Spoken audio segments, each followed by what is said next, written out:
ప్రభువైన యేసుక్రీస్తు నామములో మీ అందరికీ వందనాలు తెలియజేస్తున్నాను.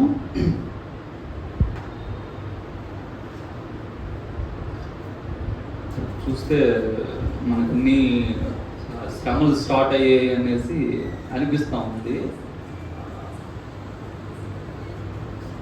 చాలామంది సేవకులు హత్సాక్స్లో అవుతూ ఉన్నారు. చాలా న్యూస్ అసలు బయటకు రావట్లేదు, చచ్చిపోతున్నట్టు కూడా రావట్లేదు. ఇట్లా ప్రముఖమైన వ్యక్తి వెళ్ళిపోయారు కాబట్టి రాష్ట్రం అంతా తెలిసింది. కానీ ఆయన వెళ్ళిపోయిన తర్వాత ముందు రోజు వెనక రోజు ఇంకో పాస్టర్ గారు కూడా చంపేశారు, యాక్సిడెంట్ అని అంటున్నారు, కానీ తెలియదు. సో మనకు తెలియకుండా చాలా మంది సేవకులు విశ్వాసులు చనిపోతూ ఉన్నారు. ఇవి చూసినప్పుడు ఇంకా రాకడ సమయం అన్నది దగ్గర పడింది. శ్రమల దినాలు స్టార్ట్ అయిపోయి ఎప్పుడెప్పుడు అనుకుంటున్నాం, కానీ దగ్గరకు వచ్చేసి అనే విషయము అర్థమవుతుంది. అది యేసు ప్రభువుని నమ్మిన వ్యక్తి శ్రమలకి ముందు సిద్ధపడాలి. ఎందుకనంటే యేసు ప్రభువుని నమ్మితే జీవితం ప్రశాంతంగా వెళ్ళిపోద్దని ఆ భ్రమలో ఎవరము బ్రతకూడదు. జీవితము ప్రశాంతంగా వెళ్ళదు. జీవితాన్ని శ్రమలతో ఎదుర్కోవడానికి రెడీ అవ్వాలి. ఎందుకనంటే మనము యేసుక్రీస్తుని విశ్వసించినది, యేసు ప్రభువుని నమ్మినది ఈ జీవిత కాలం కొరకు కానే కాదు. మనము ఎందుకు నమ్ముతున్నామనే స్పష్టత ముందు మనకి ఉండాలి. చాలామంది విశ్వాసం నుంచి వెనక్కి వెళ్ళిపోవడానికి కారణం ఏంటంటే for what reason they are believing అన్నది వారికి తెలియదు. ఏదో రోగము నయమైందని యేసు ప్రభువుని నమ్ముతున్నారు, లేదంటే ఉద్యోగం వస్తుందని యేసు ప్రభువుని నమ్ముతున్నారు. ఆ అవసరత అయిపోయిన తర్వాత మరలా ఓల్డ్ రూట్కి వెళ్ళిపోతున్నారు. అయితే అపోస్తలుడైన పౌలు గారు అంటున్నారు, ఎవరైనా ఈ విధంగా నమ్మితే, మొదటి కొరింథీయులకు రాసిన పత్రిక 15వ అధ్యాయము 19వ వచనము ఈ విధంగా చెప్తా ఉంది. ఈ జీవిత కాలము మట్టుకే మనము క్రీస్తునందు నిరీక్షించు వారమైన ఎడల మనుష్యులందరికంటే దౌర్భాగ్యులమై ఉంది. నేను క్రైస్తవుణ్ణి అని చెప్పుకుంటూ నేను నమ్ముతున్నది ఈ జీవిత కాలం వరకే. ఏదో మంచి ఉద్యోగం వస్తుందని, మంచి ఆరోగ్యం ఉంటుందని, లేదంటే మంచి వివాహం అవుతుందని, నా పిల్లలు కుటుంబం అంతా ప్రశాంతంగా బ్రతుకుతామని ఇది గురి పెట్టుకొని నేను యేసు ప్రభువుని నమ్మితే పౌలు గారు అంటున్నారు, మనుషులందరిలో కూడా నువ్వే దౌర్భాగ్యుడివి అని అంటున్నారు. సో యేసు ప్రభువునందు నిరీక్షణ ఉంచేటప్పుడు శ్రమలకు సిద్ధపడాలి, చావుకి సిద్ధపడాలి. చాలామంది భయపడతా ఉన్నారు. మతోన్మాదులు పెరిగిపోయి రేపు పొద్దున్న నన్ను చంపేస్తారేమో రకమైన భయాన్ని వ్యక్తపరుస్తుంది. కానీ క్రైస్తవుడు ప్రిపేర్ అవ్వాల్సింది ఏంటంటే చావుకి. ఎందుకనంటే అసలు మనం విశ్వాసం ఉంచుతున్నది బ్రతకడానికి విశ్వాసం ఉంచట్లేదు. మనం యేసు ప్రభువుని నమ్మింది ఈ భూమి మీద 100 సంవత్సరాలు భూమి మీద మంచి ఇల్లు, వస్త్ర వీటితో బ్రతకడానికి కాదు. యేసు ప్రభువుని నమ్మింది ఒకే ఒక విషయంలో ఏంటంటే మనకి మరలా ఒక జీవితము ఉందనే విషయం. చచ్చిపోయినప్పుడు చాలా ఘోరంగా మనము బాధపడతాం. అయ్యో నేను ఒక వ్యక్తిని కోల్పోయాను. పౌలు గారు అంటున్నారు, మీరు నిరీక్షణ లేని ఇతరుల వలె దుఃఖపడకుండా నిమిత్తం నేను ఈ విషయం చెప్తున్నాను అనేసి మృతుల పునరుత్థానం గురించి ఆయన చెప్తారు. మృతులు మరలా లేస్తారు. క్రైస్తవుడికి ఉన్న ఒకే ఒక్క నిరీక్షణ ఏంటంటే మనం తిరిగి బ్రతుకుతాం. ఎక్కువ కాలమేం కాదు, మనం దగ్గరలో ఉన్నాం కాబట్టి. ఎవరైనా కోల్పోయినప్పుడు అయ్యో నేను ఒక గొప్ప వ్యక్తిని కోల్పోయాము అని బాధపడి ఆ బాధలోనే ఉండాల్సిన అవసరము లేదు. ఎందుకంటే ఫ్యూ ఇయర్స్ ఇంకొన్న కొద్ది టైంలో వాళ్ళు తిరిగి లేస్తారు. రిజరెక్షన్, పునరుత్థానం అనేది ఒక వాస్తవికమైన విషయంగా మన కళ్ళ ఎదుట నిత్యం ఉండాలి. అదే మనం ఎటువంటి బాధలోనికి, నిస్పృహలోనికి వెళ్లకుండా సహాయం చేస్తాం. నా వారిని నేను కోల్పోయాను, కానీ they are going to come in few years. నా చిన్నపిల్లలు నేను కోల్పోయాను, లేదంటే నా జీవిత భాగస్వామిని నేను కోల్పోయాను, నా ఫ్రెండ్స్ని నేను కోల్పోయాను, కానీ వాళ్ళు ఇంకొద్ది సమయంలో తిరిగి రాబోతున్నారు. పునరుత్థానం అనేది క్రైస్తవులకి ఇవ్వబడిన ఒక గొప్ప భాగ్యం. మిగతా వాళ్ళకి they have no hope for resurrection. వాళ్ళు బ్రతుకుతారు, కానీ దేనికి బ్రతుకుతారు అంటే నిత్య నాశనము కొరకు బ్రతుకుతారు. కాబట్టి మన నిరీక్షణ, నేను తిరిగి లేస్తాను. చావుకైనా ఎలా తెగించగలుగుతున్నావు? నీ ఆస్తులు కోల్పోవడానికైనా ఎలా తెగించగలుగుతున్నావు? ఎంత ధైర్యంగా సేవ ఎలా చేయగలుగుతున్నావు అని ఒక సేవకుడిని అడిగితే సేవకుడు చెప్పే ఒక మాట ఏంటంటే, మహా అయితే ఏం చేస్తారు? చంపేస్తారు, అంతకు మించి చేయగలిగింది ఏమీ లేదు. సో చావు నాకు ముగింపు కానే కాదు. క్రైస్తవుడికి చావు అనేది ముగింపు కానే కాదు. మనము ఏ విధంగానైనా చచ్చిపోవాలి. ఒక చంపినా చచ్చిపోవాలి, యాక్సిడెంట్ అయినా చచ్చిపోవాలి, ఒక వ్యాధి వచ్చినా చచ్చిపోవాలి, ఏ విధంగానైనా వయసు అయిపోయినా చచ్చిపోవాలి. So it just time. నేను 60 సంవత్సరాల బ్రతికాను, నేను 20 సంవత్సరాల బ్రతికాను అన్న టైం తప్పితే డెత్ అనేది షూర్. కాబట్టి క్రైస్తవుడు ఒక దాని మీద హోప్ పెట్టుకోవాలి. ఏంటంటే నేను తిరిగి బ్రతుకుతా. ఎట్లా బ్రతుకుతాను? ఎట్లా యేసుప్రభు వారు బ్రతికారో అట్లానే బ్రతుకుతారు. యేసుప్రభు వారు చెప్తున్నారు, యోహాను సువార్త 11వ అధ్యాయంలో లాజరు విషయం గురించి మాట్లాడుతూ మార్తతో ఆయన అంటున్నారు, లాజరు చనిపోయారు అంటే నేను లేపుతానంటే మార్త అంటున్నారు, లేదు ప్రభా, పునరుత్థానం చివరిలో పునరుత్థానం జరుగుతుంది కదా, అప్పుడు లేస్తారంటే యేసుప్రభు వారు అంటున్న మాట 11:25లో, అందుకు యేసు, పునరుత్థానమును జీవమును నేనే, నా యందు విశ్వాసం ఉంచువాడు చనిపోయినను బ్రతుకును, బ్రతికి నా యందు విశ్వాసం ఉంచు ప్రతివాడు ఎన్నటికీ చనిపోడు. పునరుత్థానము జీవము నేనే. యేసుప్రభు వారి మాటలు కొన్ని మనకు అర్థం కావు. పునరుత్థానం అంటే తిరిగి లేపబడడం. యేసుప్రభు వారు అంటున్నారు, తిరిగి లేపబడడం అనేది నేనే పునరుత్థానాన్ని. ఎవరైతే నా యందు విశ్వాసం ఉంచుతారో వాళ్ళు చచ్చిపోరు. చావు అనేది వాస్తవికంగా ఏంటంటే నరకానికి వెళ్ళిపోయిన వాడికి అయిపోయింది, వాడిది డూమ్డ్. కానీ మిగతా వాళ్ళు యేసు ప్రభువునందు విశ్వాసం ఉంచిన వాళ్ళకి పునరుత్థానం అనే భాగ్యం ఉంది. కాబట్టి మనము నిరీక్షణ గలవారమై బ్రతుకుతున్నాం. ఆ నిరీక్షనే జీవితంలో ఎటువంటి సాహసోపేతమైన నిర్ణయాలు చేయడానికైనా, ఏవి వదులుకోవడానికైనా ధైర్యాన్ని తెస్తుంది. ఒక వాస్తవికత ఏంటంటే యేసు ప్రభు వారు మృతుల్లో నుండి లేచారు. మిగతా దేవుళ్ళు దేవతలుగా చెప్పబడుతున్న వాళ్ళెవరూ కూడా అద్భుతాలు చేసి ఉండొచ్చు, గొప్ప కార్యాలు చేసి ఉండొచ్చు, కానీ ఎవరు నేను మరణాన్ని గెలిచి లేచాను అని ఒక్కరు కూడా లేరు. యేసు ప్రభు వారు ఒక్కరే మరణాన్ని గెలిచి తిరిగి లేచారు. అందుకని ఆయన యందు విశ్వాసం ఉంచే వ్యక్తికి కూడా ఆయన ఇస్తున్న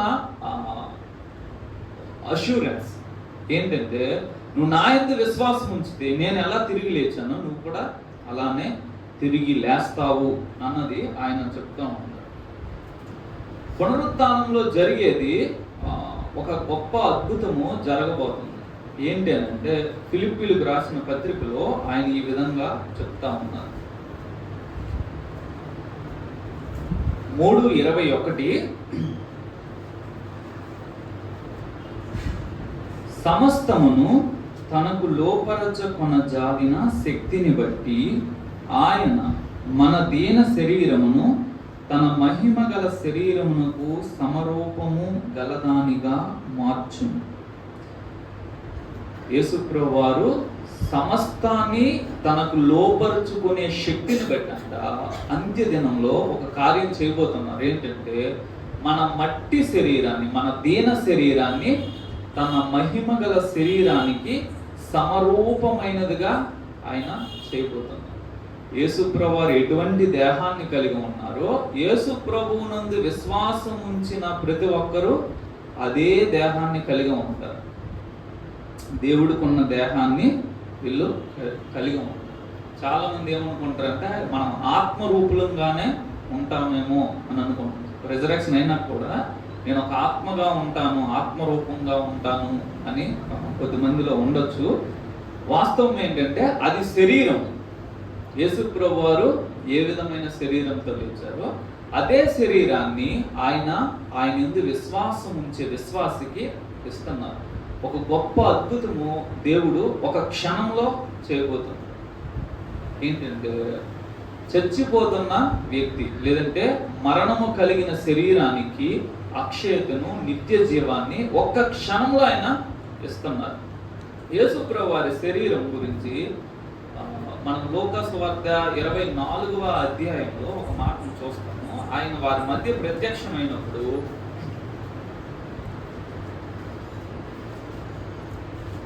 24వ అధ్యాయము 39, నేనే ఆయన అన్నుటకు నా చేతులను నా పాదములను చూడుడి, నన్ను పట్టి చూడుడి, నాకున్నట్టుగా మీరు చూచుచున్న ఎముకలను మాంసమును భూతమును కొండవని చెప్పి తన చేతులను పాదములను వారికి చూపారు.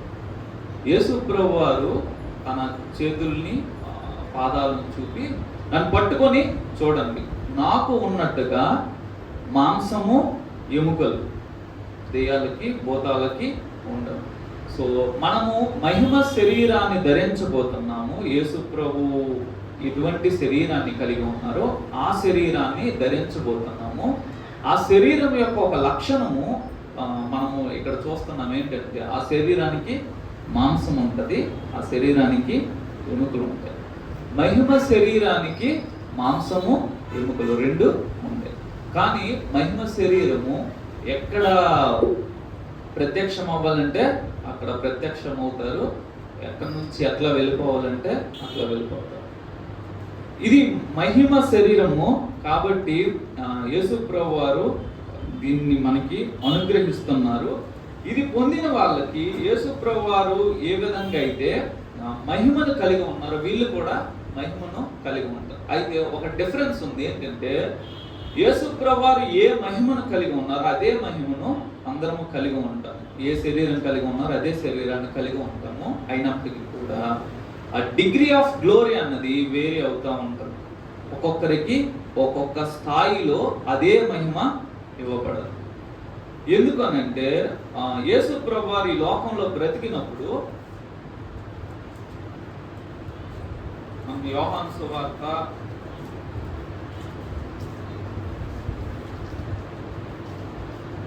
2వ అధ్యాయము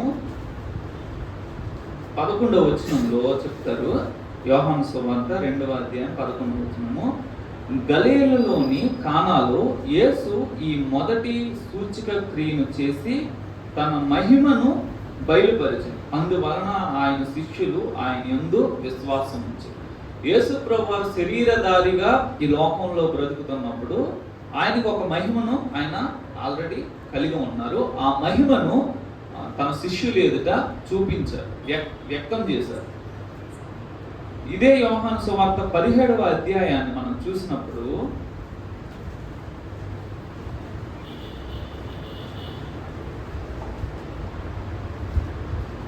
17వ అధ్యాయము 5వ వచనము, తండ్రి, లోకము పుట్టుక మునుపు నీ యొద్ద నాకు ఏ మహిమ ఉండెనో ఆ మహిమతో నన్ను ఇప్పుడు నీ యొద్ద మహిమపరచు. ఆల్రెడీ యేసు ప్రభు వారికి ఒక మహిమ ఉంది. ఆ మహిమతో కొన్ని కార్యాలు చేస్తున్నారు.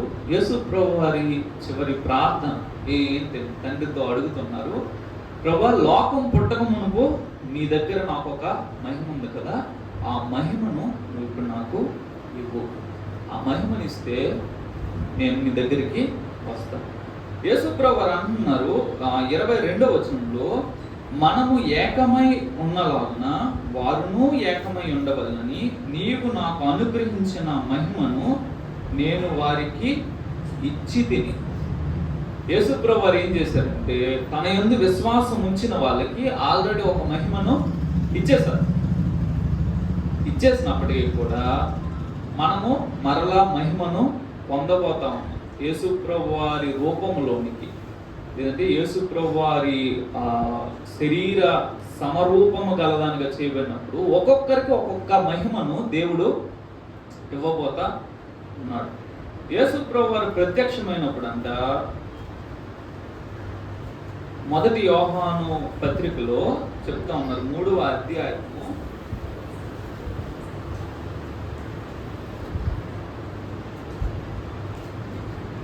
2వ వచనము, ప్రియులారా, ఇప్పుడు మనము దేవుని పిల్లలమై ఉన్నాము, మనమిక ఏమవుదామో అది ఇంకా ప్రత్యక్షపరచబడలేదు, కానీ ఆయన ప్రత్యక్షమైనప్పుడు ఆయన ఉన్నట్లుగానే ఆయనను చూతుము కనుక ఆయనను పోలి ఉందమని ఎరుగుదాం.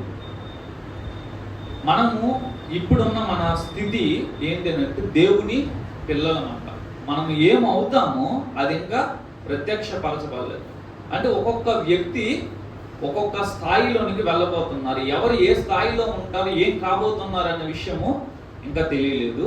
అయితే ఒక విషయము యోహాను భక్తులు చెప్తున్నారు ఏంటంటే, ఎప్పుడైతే మనం యేసు ప్రభు వారిని ముఖాముఖిగా చూస్తామో ఆయనను పోలి, ఆయన ఏ రూపంలో ఉన్నారో ఆ రూపంలోనికి మనము మార్చబడతాం. యేసు ప్రభువు లాగా నేను మారుతాను.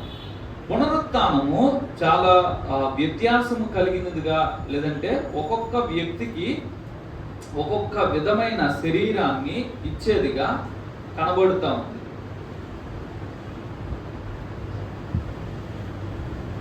పదిహేనవ అధ్యాయము 1 కొరింథీయులకు రాసిన పత్రిక 42వ వచనంలో ఈ మాట చెప్పబడుతూ ఉంది.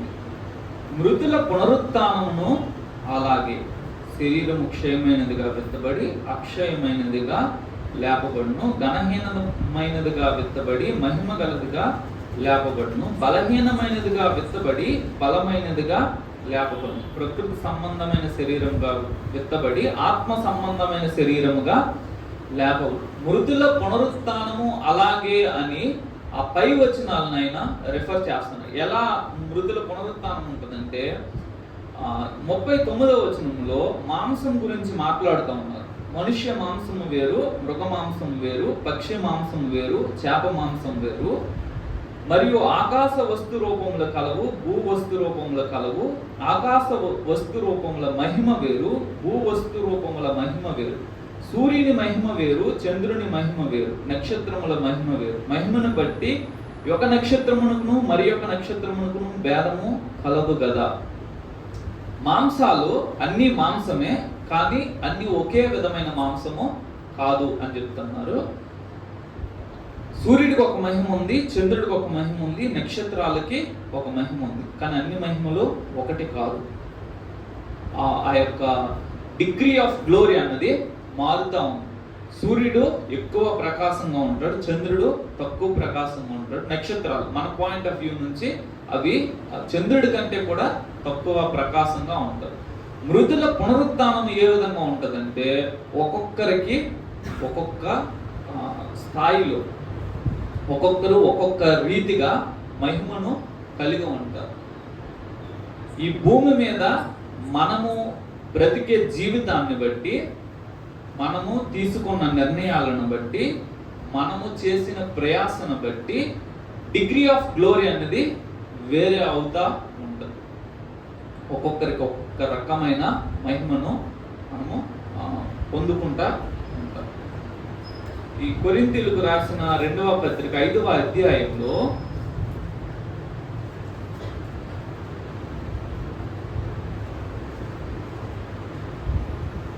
ఈ దేహం గురించి చెప్తా మొదటి వచనం నుంచి చెప్తున్నారు. భూమి మీద మన గుడారమైన ఈ నివాసము శిథిలమైపోయినను, చేతి పని కాక దేవుని చేత కట్టబడినదియు నిత్యమైనదియునైన నివాసము పరలోకమందు మనకున్నదని ఎరుగుదుము.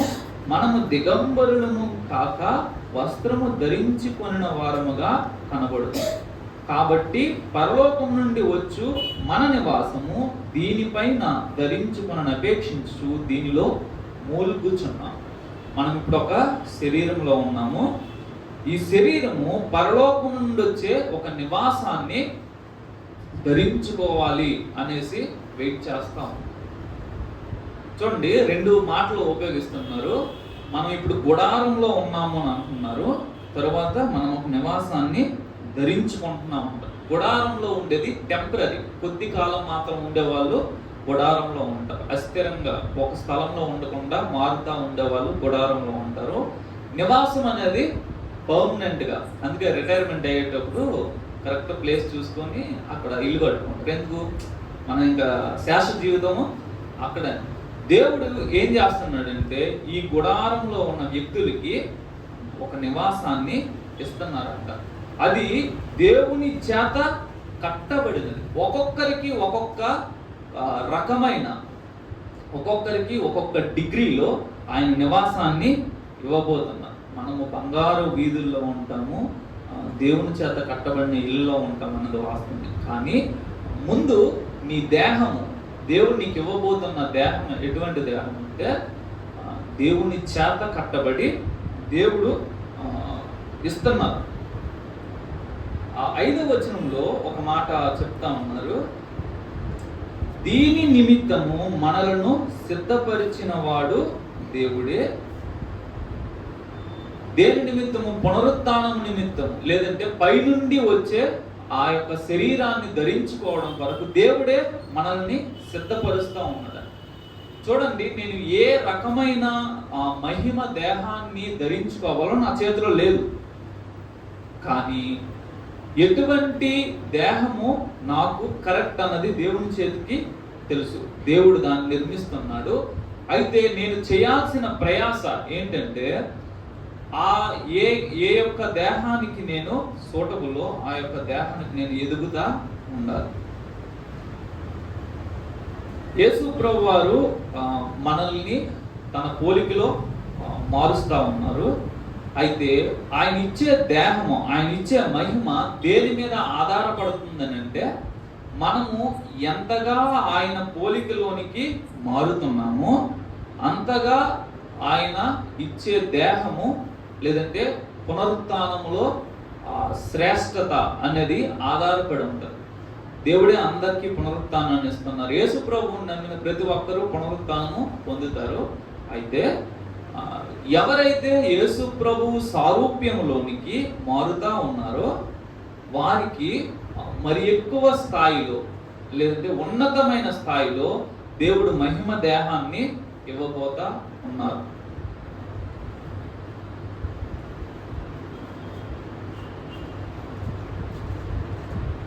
ఎఫెసీయులకు రాసిన పత్రికలో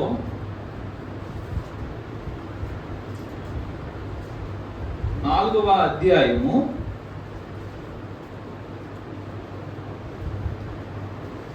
24వ వచనము, నీతియు యథార్థమైన భక్తియు గలవారమై దేవుని పోలికగా సృష్టించబడిన నవీన స్వభావమును ధరించుకొనవలెను. నేచర్ గురించి, స్వభావం గురించి లేఖనం మాట్లాడుతుంది. ఏంటంటే విశ్వాసిగా నేను ఉన్నప్పుడు, యేసు ప్రభువు నందు విశ్వాసం ఉంచి విశ్వాసిగా నేను బ్రతుకుతున్నప్పుడే నేను ఒక నూతన స్వభావాన్ని, లేదంటే దేవుని పోలికగా సృష్టించబడిన స్వభావాన్ని ధరించుకొని ఆ స్వభావాన్ని నేను అలవాటు చేసుకోవాలి. అలవాటు చేసుకుంటేనే మనము ఆ రాబోతున్న మహిమ దేహాన్ని ధరించడానికి అర్హులంగా ఎంచబడతాం. ఏ డిగ్రీలో దేవుని యొక్క స్వభావాన్ని నేను నా అనుదిన జీవితంలో అలవరుచుకుంటున్నాను, ఆ యొక్క స్థాయిలోనే దేవుడిచ్చే మహిమ దేహము ఉంటుంది. It is not about what extent ministry I'm doing. నేను ఎంత విస్తృత స్థాయిలో పరిచర్య చేస్తున్నాను, దేవుని కొరకు ఎన్ని ఆత్మలు సంపాదించాను, ఎన్ని గొప్ప కార్యాలు చేశాను అన్న దాన్ని బట్టి కాదు, కానీ నా యొక్క స్వభావము ఎంతగా దేవుని యొక్క పోలికలోనికి మారిందో దాని మీద నేను పొందే మహిమ, నేను పొందే పునరుత్థానం యొక్క ఉన్నతమైన స్థితి ఆధారపడి ఉంటుంది. మనం అందరము బిల్లీ గ్రాహం గారు లాంటి గొప్ప పరిచయం చేయకపోవచ్చు, కానీ మన అందరి చేతిలో ఉన్నది ఏంటంటే దేవుని పోలికలోనికి మారడం. దేవుని పోలికలోనికి మారడం మన చేతుల్లో ఉంది.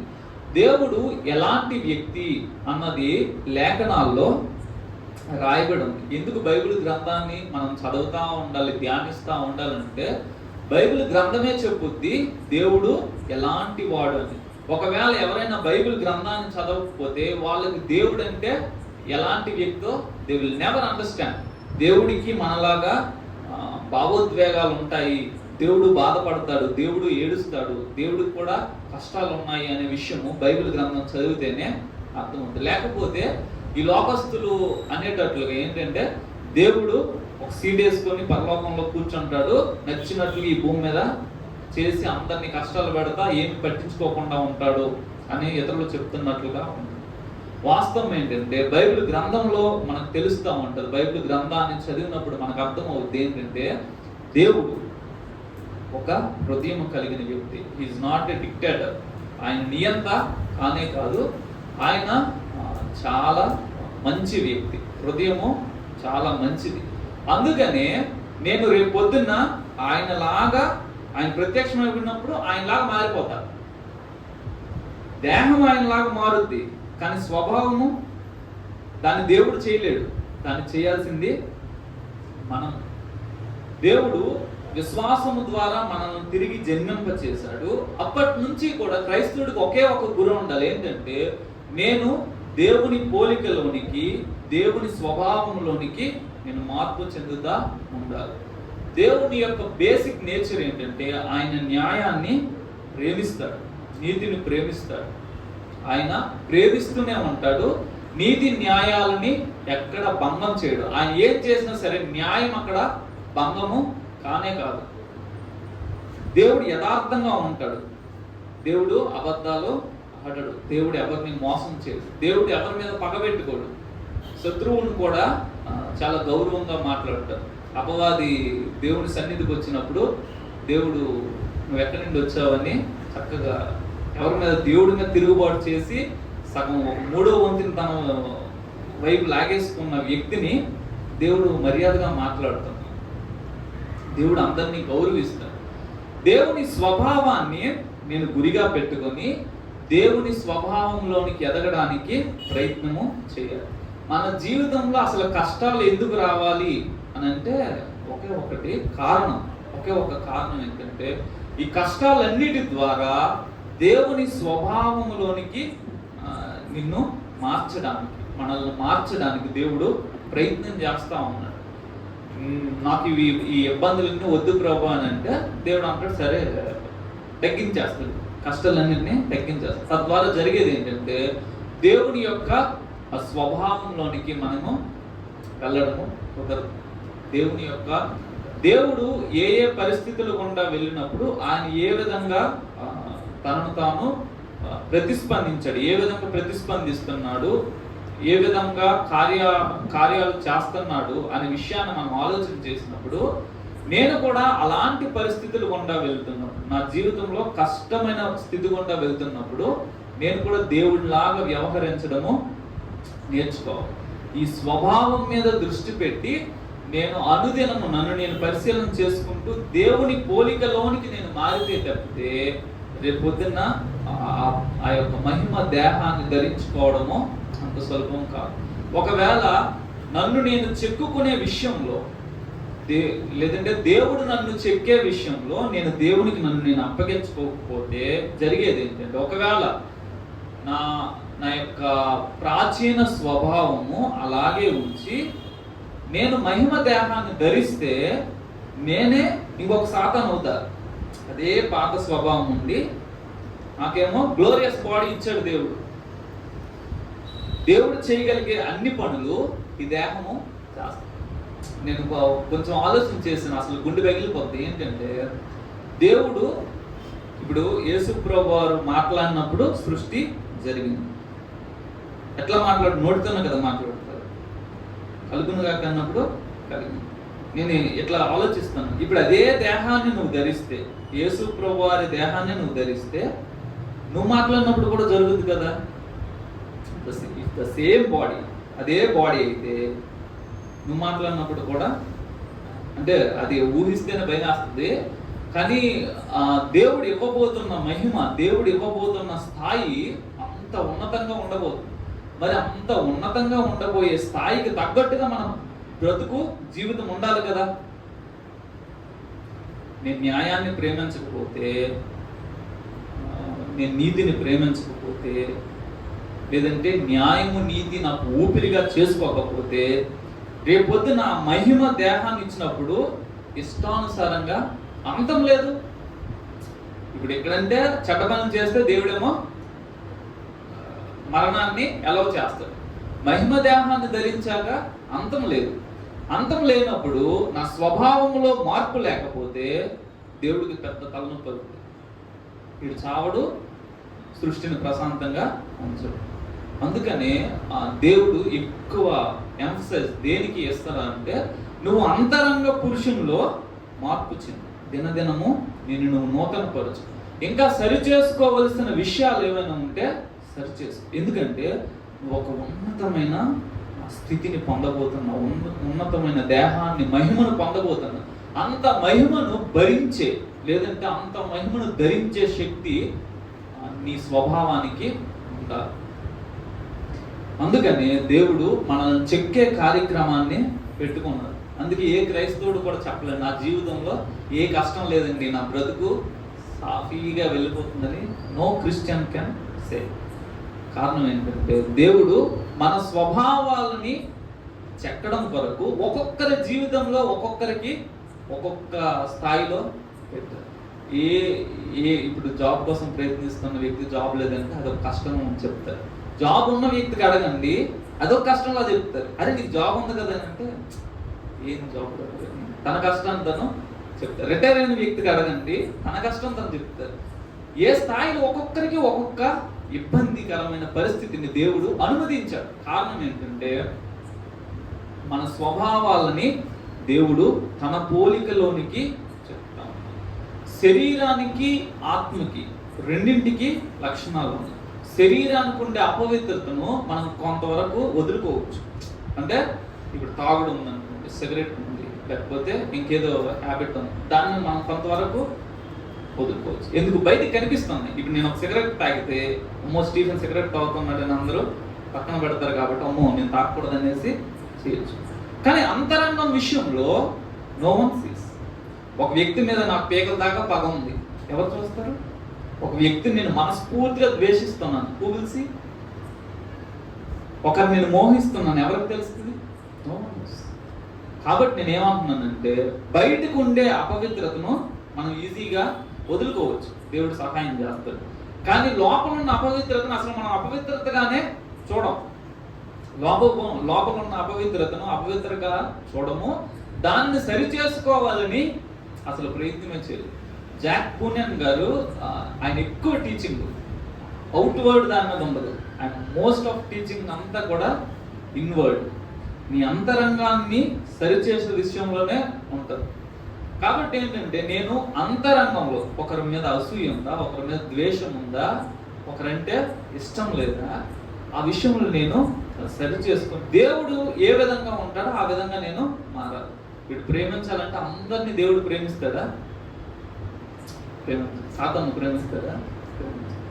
సో మనం కూడా అలా ఉండాలి, అందరిని ప్రేమించాలి కదా అనేసి చంపుతున్న వాళ్ళని, ఇప్పుడు హింసిస్తున్న వాళ్ళని అందరినీ నేను ప్రేమిస్తా కూర్చోడం.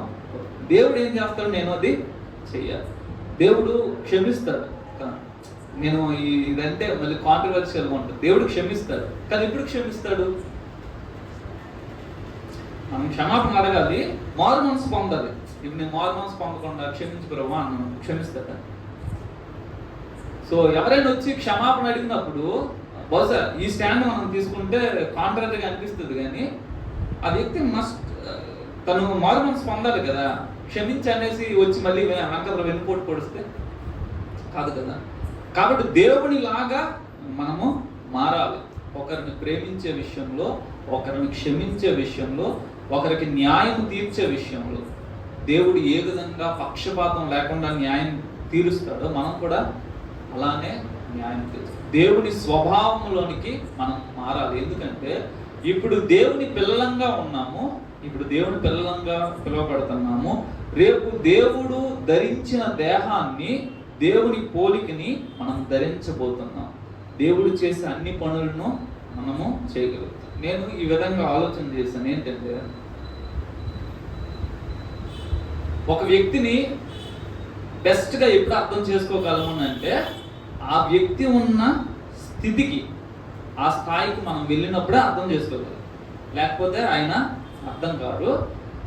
ఆయన ఎందుకు ఇలా చేస్తున్నారు అన్నది ఎప్పుడు అర్థమవుద్దని అంటే, ఆయన స్థితిలో మనం ఉంటే ఏం చేస్తామో దాన్ని ఆలోచన చేస్తే, ఇప్పుడు ఆయన ఎందుకు అలా చేస్తున్నారంటే ఆయన స్థితిలోకి నేను వెళ్ళాను అనుకోండి, అప్పుడు నాకు అర్థం అవుతుంది, అందుకే ఈయన ఇలా చేశాడు. ఇప్పుడు దేవుడు చేసే చాలా పనులు మనకు ప్రశ్నార్థకంగా కనిపిస్తున్నాయి.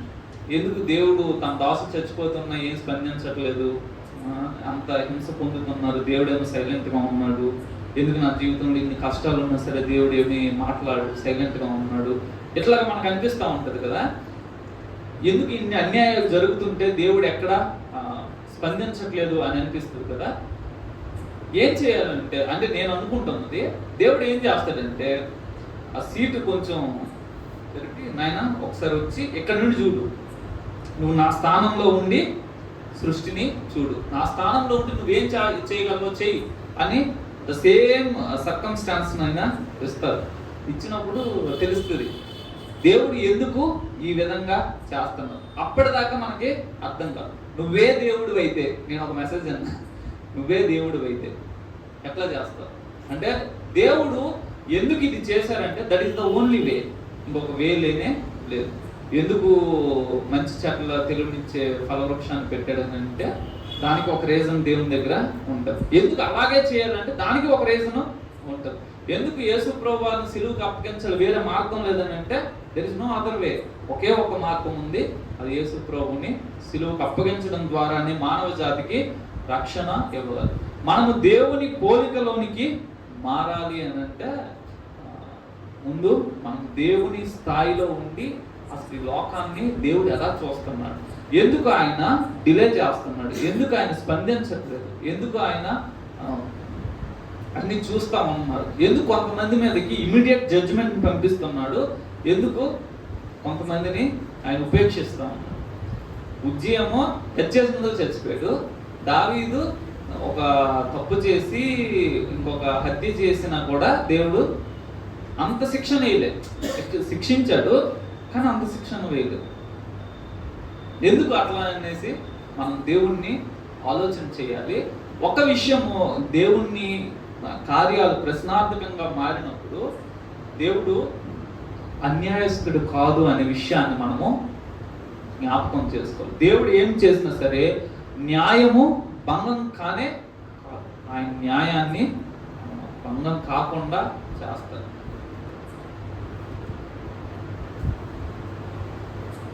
ఫిలిప్పీలకు రాసిన పత్రికలో ఆయన ఇంకొక విషయాన్ని చెప్తున్నారు. 2వ అధ్యాయము 5వ వచనము, ఫిలిప్పీలకు రాసిన పత్రిక 2వ అధ్యాయము 5వ వచనము, క్రీస్తు యేసుకు కలిగిన ఈ మనస్సు మీరును కలిగి ఉంటుంది. ఏంటి ఆ మనస్సు అంటే, పై వచనము, మీలో ప్రతివాడును తన సొంత కార్యములను మాత్రమే గాక ఇతరుల కార్యములను కూడా చూడవలను. ఇతరుల కొరకు కూడా ఆలోచన చేసే మనసు యేసు ప్రభు వారిది.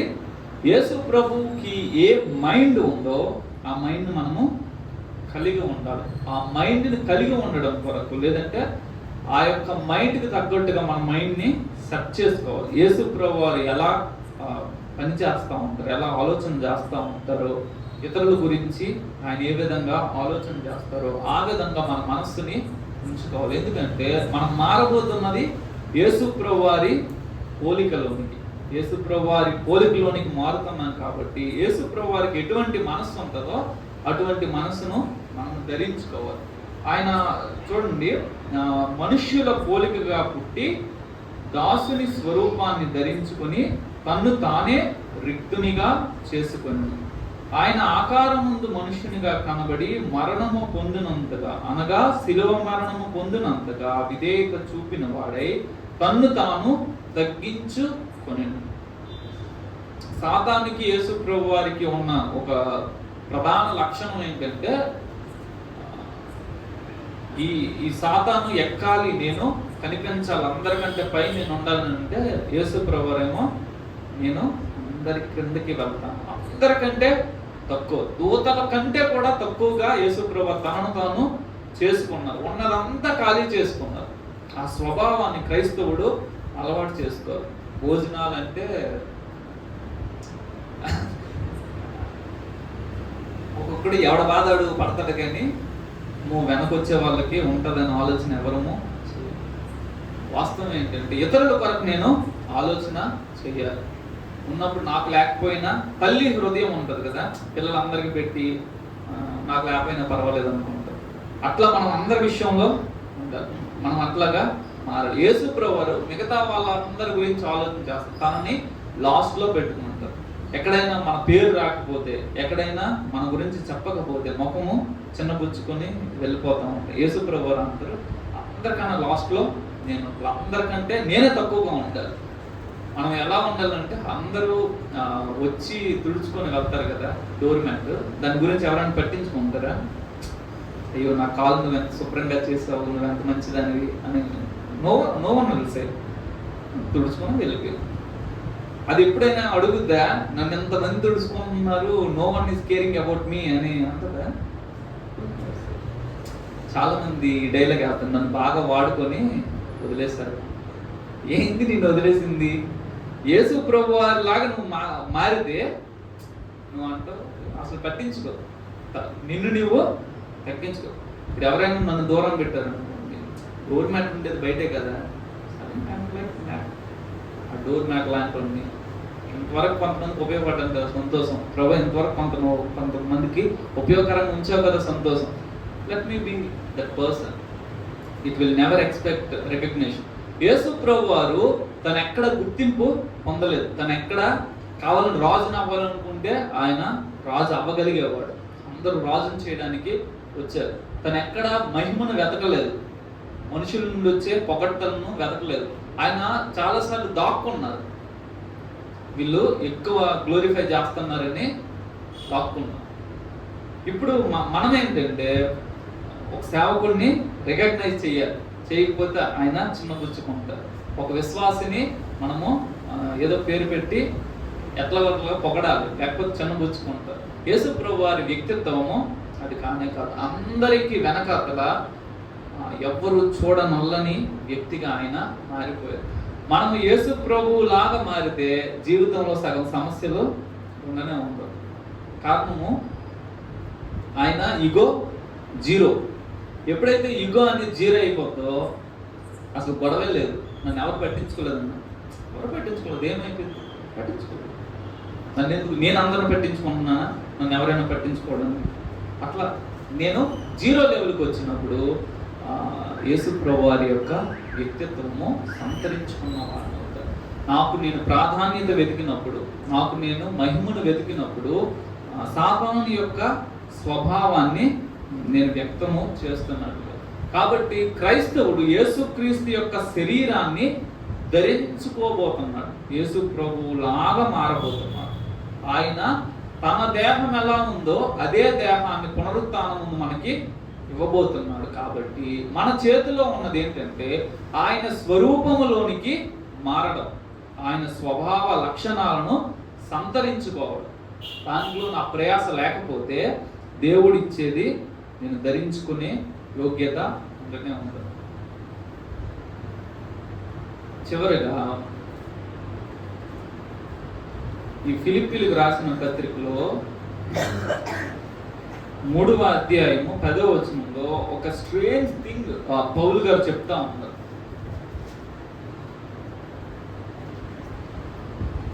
ఏ విధము చేతనైనను మృతుల్లో నుండి నాకు పునరుత్థానము కలుగవలనని ఆయన మరణ విషయంలో సమానానుభవము గలవాడనై ఆయనను ఆయన పునరుత్థాన బలమును ఎరుగు నిమిత్తమును ఆయన శ్రమలలో పాలువాడొకట ఎట్టుదో ఎరుగు నిమిత్తమును సమస్తమును నష్టపరుచుకొని వాటిని పెంటతో సమానముగా ఎంచుకొనుచున్నాను. నాకు ఆశ్చర్యం కలిగించిన విషయం ఏంటంటే అంత గొప్ప పరిచర్య చేసిన పౌలు గారు అంటున్నారు, ఏ విధము చేతనైనా సరే నాకు మృతుల్లో నుండి పునరుత్థానము కలగాలి. అంటే నేను ఎంత నష్టం, పౌలు గారు ఎందుకు మీరు ఎంత నష్టం చేసుకుంటున్నారని అంటే ఆయన చెప్పే ఒక మాట ఏంటంటే, నాకు పునరుత్థానము కలగాలి, నాకు ఎలాగైనా సరే పునరుత్థానం కలగాలి, నేను మృతుల్లో నుండి తిరిగి లేవాలి, ఈ ఒక్క ఆశయం కొరకే నేను సమస్తాన్ని నష్టపరుచుకుంటున్నాను అని ఆయన చెప్తారు. ఇప్పుడు పౌలు లాంటి భక్తుడే ఏ విధం చేతనైనా సరే నాకు మృతుల పునరుత్థానము కలగాలి అని అన్నింటినీ నష్టపరుచుకుంటే ఒక సాధారణ విశ్వాసి మృతుల పునరుత్థానాన్ని పొందుతాడా అన్నది ప్రశ్నార్థం. ఇప్పుడు తన జీవితాన్ని త్యాగం చేసుకుని సమస్తాన్ని నష్టం చేసుకుని తనకుండే గౌరవమైన హోదాను, తనకుండే పేరు ప్రఖ్యాతను అన్ని విడిచిపెట్టి ఒక పిచ్చోన్లాగా దేవుని సేవ చేసుకుంటా పోయాడు. అలాంటి భక్తుడు చెప్తున్న మాట ఏంటంటే, ఆ పునరుత్థానము కలగాలి, ఎలాగైనా కలగాలి అని ఆ మాట ఆయన చెప్తున్నారు. అంటే అసలు ప్రార్థనే చేయకుండా, వాక్యమే చదవకుండా, ఆత్మ కొరకు భారమే లేకుండా, దేవుని పర్మిషన్ ఆలోచన లేకుండా, దేవుని స్వరూపంలోకి మారాలనే ఆలోచన లేకుండా, పట్టించుకోకుండా ఏదో వండుకున్నామా, తిన్నామా, పడుకున్నామా అని వెళ్తున్న క్రైస్తవుడు నీకు పునరుత్థానం ఉంటుంది అని హౌ క్యాన్ యూ ఎక్స్పెక్ట్ అన్నది నా ప్రశ్న. నాకు పునరుత్థానం వస్తుంది ఆన్ వాట్ బేసిస్? ఎట్లా వస్తుంది? అంత భక్తుడే ఏ విధం చేత అయినా సరే నేను పునరుత్థానం చెందాలి అనేసి నేను సమస్తాన్ని నష్టపరుచుకుంటున్నానంటే కనీసం నిద్రను కూడా సాక్రిఫైస్ చేయని నేను పునరుత్థానం చెందుతానని ఎలా ఎక్స్పెక్ట్ చేయాలి? ఒక స్థాయికి మనం వెళ్ళాలని అంటే ముందు కసరత్తు ఉండాలి కదా. ఆ స్థాయికి వెళ్ళడానికి ప్రయాస, ప్రయత్నం అనేది ఉండాలి.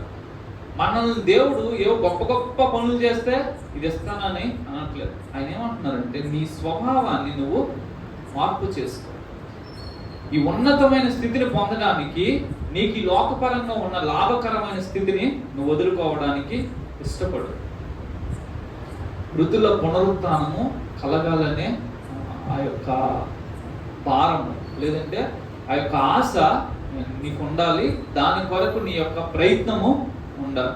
ఒకవేళ నేను పట్టించుకో యేసు ప్రభువుని నమ్మాను కదా, ఎలాగోలాగా పరలోకానికి వెళ్ళిపోతాను అని అనుకుంటే, ఒకవేళ దూరం రోగింది, నేను లేపాలే, పరిస్థితి ఏంటి? తిన్నా నరకంలో హ్యాపీగా ఎంజాయ్ చేయాలి. విషయం చాలా సీరియస్ థింగ్. కాబట్టి మిగతావన్నీ నా కంట్రోల్లో లేవు. నేను చేసే పరిచర్య, నేను సంపాదించే ఆత్మలో నా కంట్రోల్లో లేవు. కానీ దేవుని పోలికలోనికి మారే విషయంలో, దేవుని కొరకు నన్ను నేను వ్యయపరుచుకునే విషయంలో నా చేతిలో అది ఉంది.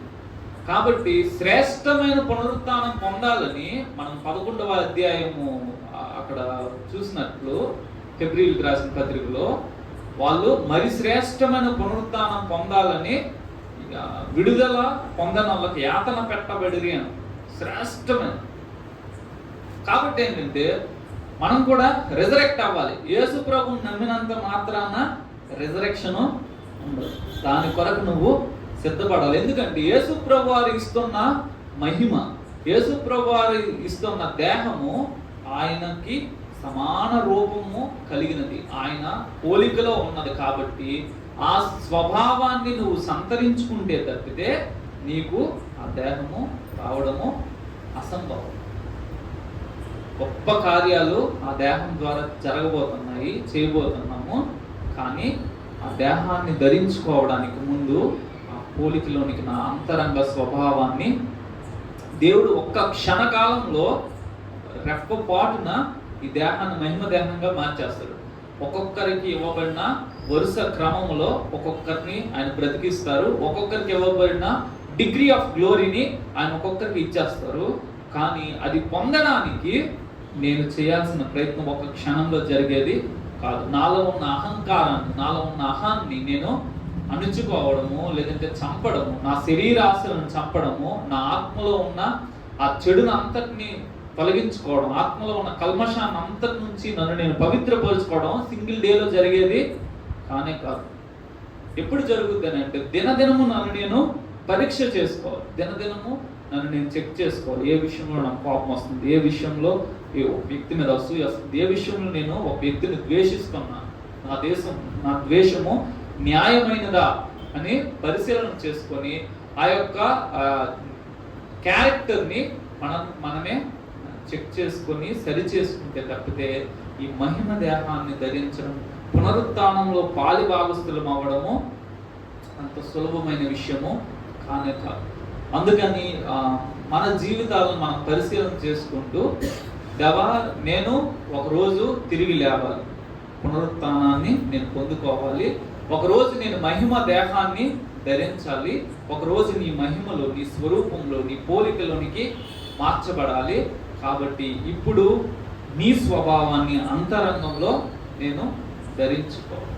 యేసు ప్రభువు వారు ఈ లోకంలో బ్రతికినప్పుడు దేవుడు ఎలా ఉంటాడో చూపించారు. దేవుడు ఎలా ఉంటాడో చూపించారు. కుమారుడు తండ్రిని బయలుపరిచిన ఉంటుంది, ఎక్కడా చూపించదు. కానీ తను నడిచిన విధానము, తను మాట్లాడిన విధానం, తను ప్రవర్తించిన విధానము, దేవుడు ఎలాగా ఉంటాడో అది లోకానికి బహిర్గతమైంది. క్రైస్తవుడు చేయాల్సింది ఏంటంటే, రేపొద్దున్న పొందబోతున్న మహిమకు తగ్గట్టుగా ఈ భూమి మీద బ్రతికినప్పుడు దేవుని యొక్క స్వభావ లక్షణాలను వ్యక్తపరిచే వ్యక్తిగా, వాటిని చూపించే వ్యక్తిగా మనం చూసినప్పుడు యేసు ప్రభువు వారు ఎలా ఉంటారో నాకు తెలియదు, కానీ ఈ వ్యక్తిని చూస్తే బహుశా ఇలానే ఉంటారేమో అని అనిపిస్తుంది అనే మాట ఇతరుల నుంచి రావాలి. ఈయన తగ్గింపును చూసినప్పుడు, ఈయన ప్రేమను చూసినప్పుడు, ఈయన కనికరాన్ని చూసినప్పుడు, ఈయన కన్సర్న్ చూసినప్పుడు, I feel that maybe Christ is like him.